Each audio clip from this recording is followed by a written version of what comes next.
হারের কথা আমরা এই জানুয়ারি ফেব্রুয়ারির মধ্যেই আমরা ইস্তেহার জানতে চাই বাংলাদেশে কি কি সংস্কার হবে আর কি কি হবে না। ডক্টর ইউনূস স্যারকে আমি সরাসরি বলতে চাই, যারা আইন উপদেষ্টা আছে বিভিন্ন সচিবালয় মন্ত্রণালয়, এরা তো মাজা ভাঙ্গা, এরা মিডিয়ার সামনে কথাই বলতে পারে না। যদি কথা বলতে ভয় পাও তুমি ওই চেয়ারে কি জন্য বসছো? তুমি ওই চেয়ারে বসে যদি দায়িত্ব না পালন করো জনগণের, তুমি চেয়ার কি জন্য দখল করলা? আর এই কেয়ারটেকার, এই বেডের টেকার, এই রিক্সার ড্রাইভারের শ্রমজীবীর টাকা দিয়ে তুমি বেতন খাইবা আর তোমার ছেলে মেয়ে চাইনিজ খাইবো?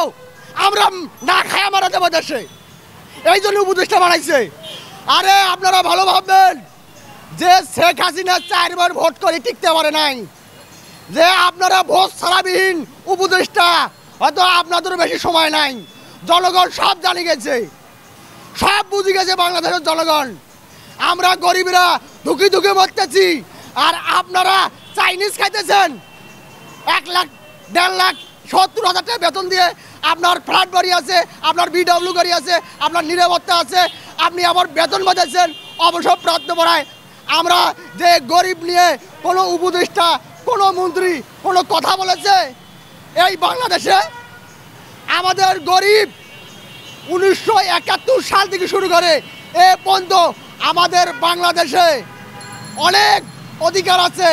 আমরা একটা কবিতা না বললে না, গরিবকে ভালোবেসে ফেলে দিও না, গরিব বড় লোক ভালোবাসা শেখায়, গরিব মানুষকে আদর স্নেহ শেখায়, গরিবের ব্যবহার দিয়ে তারা সব কিছু করে।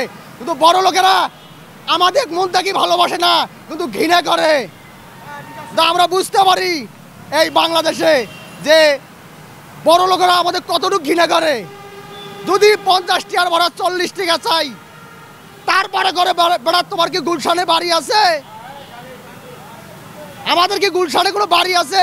আমার 2005 সালে বৃত্তি দিয়ে আমি ঢাকায় এসেছি, এখনও আমি রিক্সা চালাই। কী কারণে?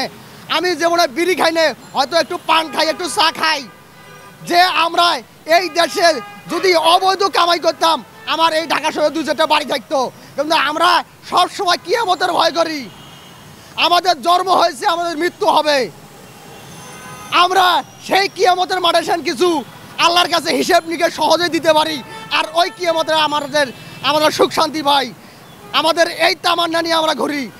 আর যে সংস্কার নিয়ে কথা আলোচনা, আমি তো বলেছি যে ছাত্র ভাইদের বলতে চাই যে আমাদের এই মৎস্য ভবন বন্ধ, দোলচক্কর বন্ধ, শহীদ মিনার বন্ধ, কাটাবন বন্ধ, নীলক্ষেত বন্ধ, শাহবাগ বন্ধ। কারো কি বাপ দাদার জমিদারি এই ইউনিভার্সিটি? সব আমাদের কেয়ারটেকার, আমাদের জনগণের টাকার ইউনিভার্সিটি। তুমি যে এসেছো 5 বছরের জন্যে, আমিও পড়াশোনা করেছি। ক্লাস 1 থেকে 5 বছর, ক্লাস 6 থেকে 5 বছর, ক্লাস ইন্টার থেকে 5 বছর, ভালোবাসা শেষ।